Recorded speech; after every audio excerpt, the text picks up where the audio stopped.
별기상으로 추수감사주일입니다. 한국교회 추수감사주일은 미국의 청교도의 영향을 참 많이 받았어요. 네, 미국의 추수감사주일과 한국의 추수감사주일은 감사다라고 하는 조건 속에서는 똑같지만 그래도 한 가지 좀 차이점이 있다라면 미국의 추수감사주일은 영국의 그 핍박에 의해서 많은 그 청교도들이 이 미국으로 건너가면서 많은 목숨을 잃었고 거기에서 겨우겨우 생존해서 첫 열매를 거두고 하나님 앞에 감사한 거 아니겠습니까? 자, 그런데 한국 교회에서 추수감사절은 좀 의미가 다릅니다. 여러분 생각해 보시면 구한 말에 우리가 나라가 휘청거리고 일제에 의해서 어둠의 그늘 속에 있었습니다. 그때 미국에서 선교사들이 많이 왔죠. 그 선교사들이 와서 학교도 지어주고 병원도 지어주고 그리고 선교사들이 와서 예수 그리스도 복음을 전해줌으로 말미암아 이 조선 땅에 어둠이 밝음으로 바뀌게 되었습니다. 그래서 조선 예수교 장로의 이 제3회 총회가 1914년도에 열렸는데 이때 이 감사절로 이 날로 우리가 지정해서 지킵시다. 그날이 언제냐면 11월 셋째 주 수요일이었습니다. 자, 11월 셋째 주 수요일은 어떤 날이었냐면 우리 한국에 최초로 선교사님들이 들어온 날입니다. 나라가 빚을 진 거예요. 교회가 빚을 진 거고 그런 그 빚을 우리가 기억하고 평생 잊지 말고 감사합시다. 그런 의미 속에서 추수감사절의 의미가 한국 교회는요 접목됐다라고 하는 것을 저와 여러분이 좀 살펴보시면 좋겠습니다. 자, 여러분 1년의 시간을 돌아보면서 많이 힘드셨죠? 예, 저도 그 어느 때보다 굉장히 목회가 힘들었던 시기였던 것 같습니다. 그래도 믿음의 사람들은 한 가지 장점이 있는 것 같아요. 불평하고 원망하고 싶을 때 그저 반컵의 물이 남았다 할지라도 아직도 반이 남았구나 이런 소망을 가지고 살아갈 수 있는 것, 그것이 바로 믿음의 사람들만 할 수 있는 특권이 아닐까 싶습니다. 그러나 저와 여러분이 한 가지 아셔야 될 것은 무엇이냐면 고난의 시간이 기쁠수록 어려움의 시간이 기쁠수록 그것을 감사함으로 소망함으로 잘 이겨내기만 한다라면 잘 견뎌내기만 한다라면 하나님께서 나중에 부어주실 축복, 부어주실 영광은 더 크리라 믿습니다. 여러분 오늘 느헤미야서 말씀에 보면 성벽을 봉헌하는 장면이 나옵니다. 한 번쯤은 다 느헤미야서 말씀을 다 설교로 들었죠. 그런데 이 성벽 봉헌식이 정말 마냥 기쁘고 마냥 행복했던 일이 아니었습니다. 왜 그러냐면 이 성벽 봉헌식을 하기까지 너무 힘들었거든요. 하나님이 느헤미야를 통해서 무너진 성벽을 재건하게 하셨는데 그 도비아와 산발랏 외부의 위협이 너무 많았어요. 목숨을 내놓고 해야만 했습니다. 그리고 백성들도 하다가 지쳐버렸어요. 그러니까 꼭 끝까지 해야 됩니까? 우리가 성벽 재건을 해야 됩니까? 낙심되는 말, 이 절망스러운 말들이요 그 공동체 안에 다 퍼져버렸어요. 또 시간이 지났더니요 부익부 빈익빈 현상이 발생해요. 이 부자인 사람들이 고리대금을 놓거든요. 그러니까요 가난한 사람들은 다 저당 잡히고 힘들어지는 거예요. 이런 여러분 총체적인 어려움 가운데 성벽 재건을 한 것이었습니다. 그러니까 백성들의 마음이 얼마나 감회가 남다르겠습니까? 눈물 나죠. 어렵고 힘든 시간에 이루어놓은 일이기 때문에 그렇습니다. 그런데 우리가 한 가지 좀 아셔야 될 것이 있어요. 이 성벽 봉헌식은 처음 드려진 성벽 봉헌식은 아니다라는 겁니다. 이미 이스라엘 백성들은 이전에 성벽이 있었어요. 그렇죠? 그런데 이 성벽이 BC 586년에 바벨론 침공으로 말미암아 무너졌단 말이에요. 그 무너진 것을 다시 재건하고 다시 봉헌한 거였습니다. 자, 그런 의미 속에서 성벽 봉헌식을 했습니다. 자, 그런데 느헤미야가 이 봉헌식을 준비하기 위해서 어떻게 하느냐? 레위 제사장들을 부릅니다. 그리고 감사 찬송하는 무리를 만듭니다.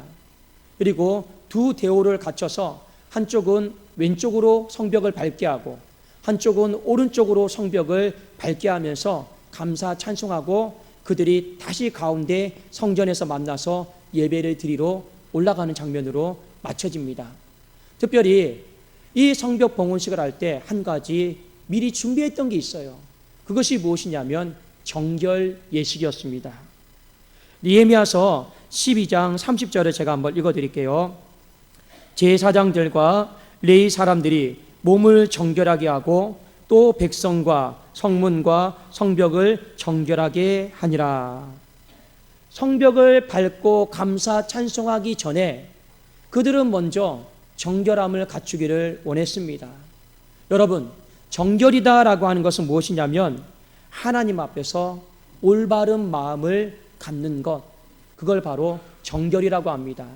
단지 내 육신이 깨끗함을 갖는 것이 아니라 하나님 앞에서 내 영이 깨끗해져서 하나님이 보는 것을 내가 보고 하나님이 느끼는 것을 내가 느끼는 것, 이것이 바로 거룩이요 정결함입니다. 이렇게 다 정결하게 준비해 놓고 이 두 대오를 갖춰서 감사 찬송하는 무리가 성벽을 밟습니다. 여러분, 땅을 밟는다고 해서, 성벽을 밟는다고 해서 이것이 혹시 미신은 아니냐, 그렇게 생각하지는 않았으면 좋겠습니다. 왜냐하면 우리나라가 예로부터 이 땅 밟기다라고 하는 이 미신적인 문화들이 조금씩 있었죠. 그것을 여러분 또 접목시켜가지고 야, 이렇게 성벽을 땅 밟는 거 미신 아니냐, 이렇게 생각할 필요는 없습니다. 이것은요, 시편 48편 12절에서 14절에 보면 하나님께서 이스라엘 백성들에게 허락하신 의식이었습니다. 그리고 의미가 있는 행동이었죠. 제가 한번 읽어드릴게요. 너희는 시온을 돌면서 그곳을 둘러보고 그 망대들을 세워보라. 그의 성벽을 자세히 보고 그의 궁전을 살펴서 후대에 전하라. 이 하나님은 영원히 우리 하나님이시니 그가 우리를 죽을 때까지 인도하시리로다. 성벽을 만들고 하나님은 뭐라 말씀하셨냐면 밟으면서 자세히 살펴보라고 했습니다. 자세히 살펴보라고 했어요. 그리고 망대도 살펴보고 자세히 살펴보라고 했습니다. 하나님이 왜 그렇게 말씀하셨을까요? 망대는 여러분 무엇입니까? 적군이 오는 것을 감지하는 거예요. 거기에 누가 있습니까? 파수꾼이 있잖아요. 그리고 성벽 하나하나 이 단단한 것을 살펴보면서 이스라엘 백성들의 마음이 어떤 마음을 가졌을까요? 이것이 우리를 지켜줄 수 있겠구나, 안도감과 보호받는 느낌을 가졌을 겁니다. 밟아도 무너지지 않잖아요. 그런데 하나님이 이스라엘 백성들에게 시편에 이렇게 말씀하셨어요. 여호와께서 성을 세우지 아니하시면 세우는 자의 수고가 헛되고 여호와께서 성을 지키지 아니하시면 파수꾼의 경성함이 헛되다 했습니다. 그러니까 하나님이 이 성벽을 밟고 자세히 둘러보면서 누구를 바라보기를 원하셨습니까? 여호와예요. 야, 이 성벽은 하나님이 지켜주신다. 파수꾼이 망대에 서서 성벽을 경고하고 지키는 것이 아니고 하나님이 지켜주신다. 이 단단한 성벽이 외부로부터 지켜주는 것이 아니라 하나님이 우리를 지켜주신다라고 하는 것을요, 이 성벽을 하나하나씩 밟고 자세히 둘러봄을 통해서 하나님이 깨닫기를 원하셨습니다. 그래서 시편 48편 14절에 이 하나님은 영원히 우리 하나님이시니 그가 우리를 죽을 때까지 인도하여 주실 것입니다. 이 감사와 찬송을 성벽 밟음을 통해서 하기를 원했습니다. 자, 그런데 오늘 느헤미야가 성벽 봉헌식을 하면서 이 성벽을 밟는 그 마음은 조금은 다릅니다. 무엇이 다를까요? 첫 성벽은요, 밟고 하나님이 지켜주시는구나, 이것 깨닫고 감사 찬송하면 됩니다. 그러나 무너진 성벽을 다시 재건한 이 성벽은요, 한 가지를 더 깨달아야 돼요. 무엇을 깨달아야 됩니까? 왜 이 성벽이 무너졌을까? 왜 이 든든한 성벽이 무너졌을까? 이것을 깨닫고 이스라엘 백성들이 성벽을 밟고 감사 찬송하면서 나가야만 했습니다. 여러분, 왜 무너졌을까요? 도저히 무너지지 않을 것 같았던 그 성벽이 왜 무너졌을까요? 누구에게 무너졌는가를 보시면 압니다. 바벨론으로부터 무너졌죠. 금묵자억이라고 하는 말이 있습니다. 바벨론이 냄새 맡고 온 거죠. 왜 냄새 맡고 왔습니까? 그 예루살렘 성벽이 바벨탑적인 요소, 바벨론 정신을 가진 요소들이 너무나도 많이 있거든요. 그러니까 여러분, 바벨론에 의해서 무너지는 거예요.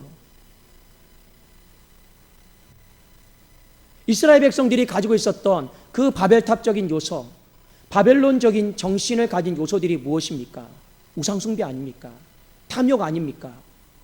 결국에 하나님 앞에서 예배를 실패했기 때문에 그 성벽이 무너진 거예요. 그런데 그 당시에 사람들은요, 절대 이 성벽은 무너지지 않을 거다라고 생각을 했습니다. 확신했습니다. 그런데 무너졌죠. 여러분, 지난 1년의 시간을 한번 돌아보았으면 좋겠습니다. 한국교회 예배가 이렇게 비참하고 처참하게 무너질 것이다라고 생각한 사람 있습니까? 없습니까? 없습니다. 우리나라는요, 자유주의 국가고 종교 분리 국가고 국가가 종교에 관여하지 못해요. 민주주의 국가예요. 해방 이후로 국가가 교회를 선호하면 했지 대적한 일은 없었습니다. 그 누구도 여러분 한 번도 예배가 무너질 거다라고 생각한 사람은 없습니다. 그런데 이 코로나19를 통해서 우리는 한 가지 경험을 했어요. 예배가 무너진 것을 보았습니다. 교회가 무너진 것을 보았고 주일학교가 무너진 것을 보았고 봉사와 섬김이 무너진 것을 보았습니다. 절대로 무너지지 않을 것 같았던 이 모든 것들이 생각을 다 뛰어넘어서 다 무너져 버렸어요. 그게 우리의 지난 1년의 현실이었습니다. 그러면 절대로 무너지지 않을 것 같았던 이것이 왜 무너졌을까요? 코로나 때문에 무너졌을까요? 저는 그렇게 생각하지 않습니다. 하나님께서 무너뜨리셨다라고 저는 생각합니다. 왜 무너뜨리셨을까요? 오늘 느헤미야 12장에 보는 말씀과 똑같습니다. 한국 교회 안에 너무나도 오랫동안 이 바벨탑이 많고 한국 교회 안에 너무나도 오랫동안 이 바벨론의 정신을 가진 것들이 너무나도 많이 있기 때문에 그렇습니다.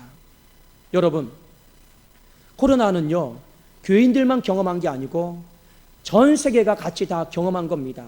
그 속에서 세상 사람들이 교회를 향해서 했던 비판, 세상 사람들이 교회를 향해서 했던 비난, 그것에 우리는요, 너무 집중할 필요는 없지만 귀를 기울이고 들어볼 필요는 있습니다. 그것이 무엇입니까? 무엇일까요? 바로 물질에 대한 문제였습니다. 탐욕에 대한 문제였습니다. 세상 사람들이 이렇게 이야기를 하죠.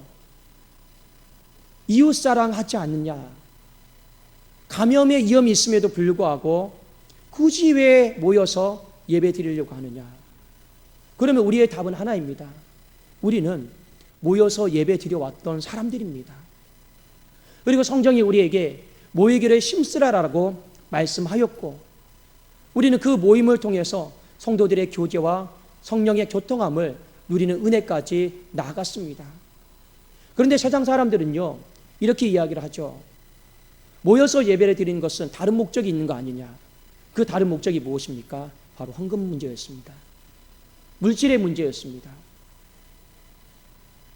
교회가 예배만 드렸다라고 하면 헌금 거두려고 예배 드린다고 합니다. 하루 이틀이 아니었어요.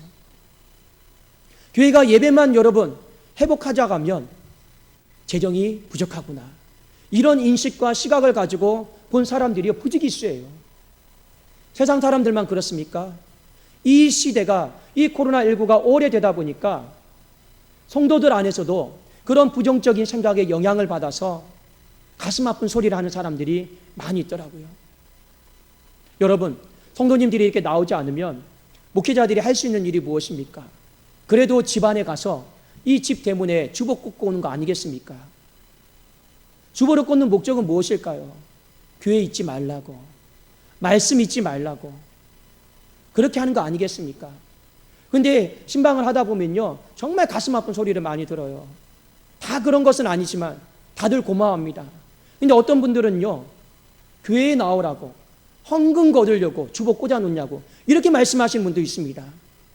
그런 말씀을 들으면요, 가슴이 찢어지고 무너져 버려요. 그거 아닌데, 세상 사람들이 그렇게 생각하는 것도 감당하기가 어려운데 믿음의 사람들도 거기에 합류해서 그런 시선과 마음으로 예배를 바라본다라는 것 자체가 너무 가슴이 아파요. 그런데 또 한편으로는 왜 이 지경까지 왔을까? 또 돌아보게 됩니다. 그런데 세상 사람들이 충분히 그런 말을 할 법도 해요. 왜요? 교회가 땅 사죠. 건물 넓히죠. 건물 올리죠.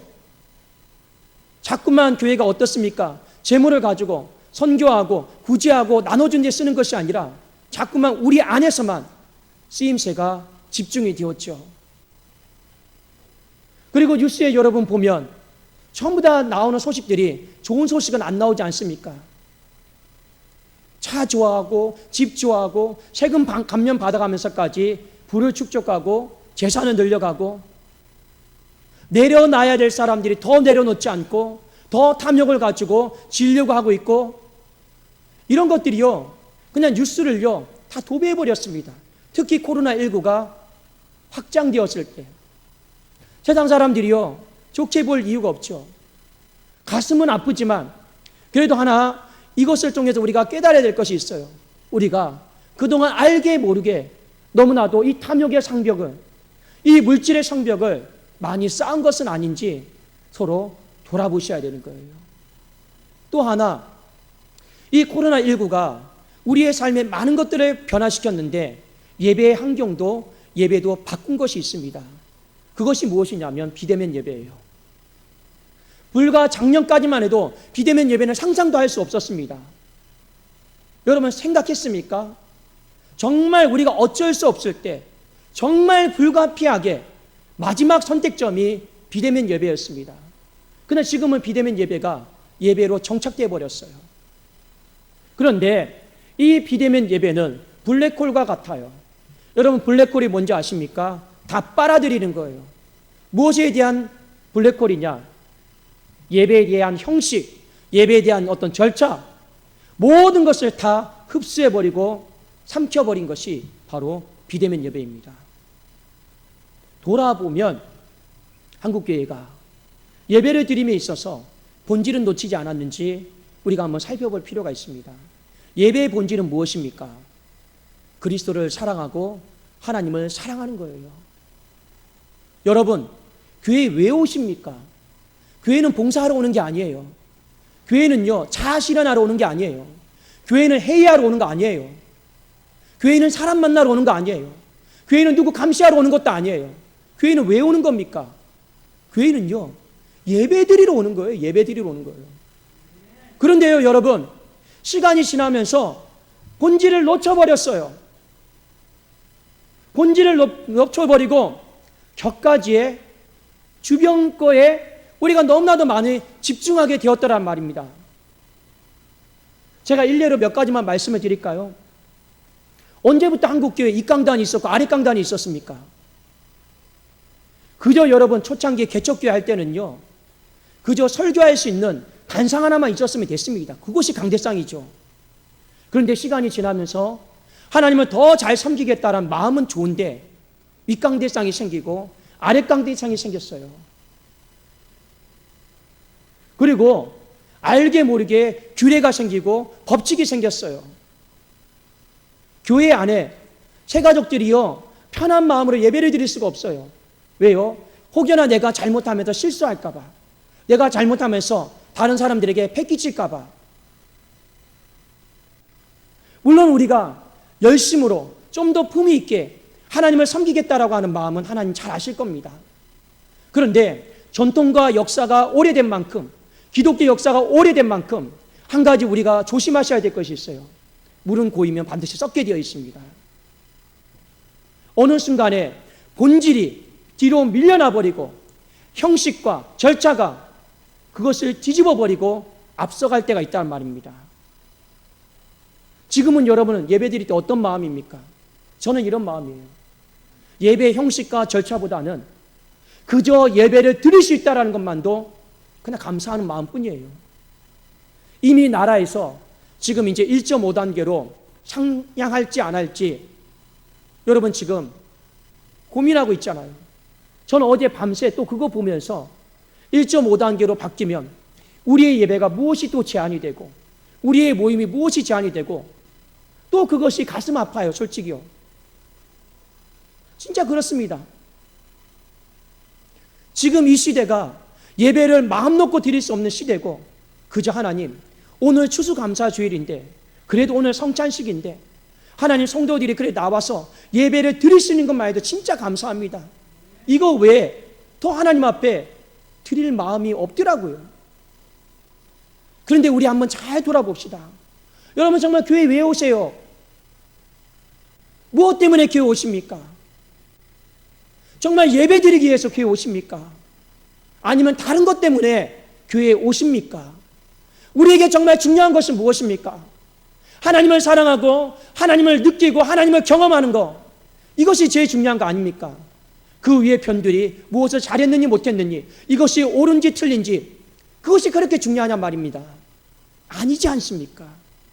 그저 우리가 하나님 앞에 생명 지어서 이 예배의 자리에 있는 것만 하나님 너무 감사해서 그것만 보일 수만 있다라면 그것이 여러분 진정한 예배 아니겠습니까? 근데 그것을 우리가 느낄 수가 없어요. 그것을 경험하지 못해요. 끝나고 나면 무엇이 이랬는지, 단어가 이랬는지, 어떤 것이 이랬는지, 그리고 내 안에 은혜로 남는 것은 아무것도 없습니다. 우리가 형식과 너무 변두리에 집착하기 때문에 그래요. 이스라엘 백성들이 전혀 무너지지 않을 것 같던 성벽이 무너졌습니다. 바벨탑이 있고, 이 바벨론의 정신이 있기 때문에 그랬어요. 코로나로 인해서 이 한국교회 두 가지가 우리에게 드러났습니다. 하나는 물질의 성벽이고 하나는 이 형식의 성벽이었습니다. 여러분 무너뜨리셔야 돼요. 그리고 우리는요 그것을요 발견할 수 있게 하신 하나님께 진심으로 감사해야 돼요. 만약 코로나가 아니었다라면 우리는 이것을 절대 발견할 수 없었을 겁니다. 우리는 맞다라고 생각하고 계속 갔을 겁니다. 여러분 인생에 진짜 행복은 무엇일까요? 내 안에 암덩어리가 있는데, 물론 암이 없으면 제일 좋겠지만 암덩어리가 있는데 그 암을 조기에 발견하는 것이 행복 아니겠습니까? 발견해서 도려내는 사람이 행복한 사람이죠. 코로나로 인해서 비록 아픈 소리이고 쓴소리이지만 다시 한번 우리 교회를 돌아보고 한국교회를 돌아보고 내 자신의 신앙을 돌아보면서 이 안에 하나님께서 기뻐하지 않는 물질의 성벽, 이 형식주의의 성벽을 우리가 다시 발견할 수 있다는 건 얼마나 감사한 일입니까? 그래서 저는 우리 성도님들이 이 1년의 시간을 돌아보면서 하나님 앞에 감사와 찬송으로 나가기를 원합니다. 또 하나, 이제 이 감사 찬송의 무리가 전부 다 어디로 모인다고요? 성전으로 모여요. 그 성전으로 들어가서 예배를 드립니다. 마지막 우리에게 숙제입니다. 진정으로 우리가 세워야 될 성벽이에요. 그 성벽은 눈에 보이는 껍데기 성벽이 아니라 바로 예배의 성벽입니다. 여러분 예배를 통해서 내 힘과 능력으로 살아갈 수 없고 오직 하나님이 주신 힘과 능력으로 하나님이 지켜주셔야지만이, 하나님이 보호해 주셔야지만이 우리 인생이 살 수 있습니다. 그게 여러분 예배를 통한 고백 아니겠습니까? 어렵고 힘든 때일수록 저와 여러분이 하나님 앞에 살 길을 향해서 나갔으면 좋겠어요. 그 살 길은 다른 게 아니에요. 바로 예배의 성벽을 하나하나씩 잘 쌓아나가는 겁니다. 여러분 예배의 성벽을 하나하나씩 잘 쌓아나가면서 하나님 앞에 감사하세요. 하나님 지켜주셔서 감사합니다. 하나님 앞에 찬송하세요. 하나님의 구원을 찬송합니다. 그렇게 감사 찬송하는 무리들이 더 많아지기를, 그래서 우리 교회 가운데 다시는 무너지는 일이 없기를, 여러분의 가정과 여러분의 사업장과 자녀들 가운데 다시는 무너지는 아픔을 경험하지 않기를 예수 그리스도의 이름으로 축원합니다. 기도하겠습니다.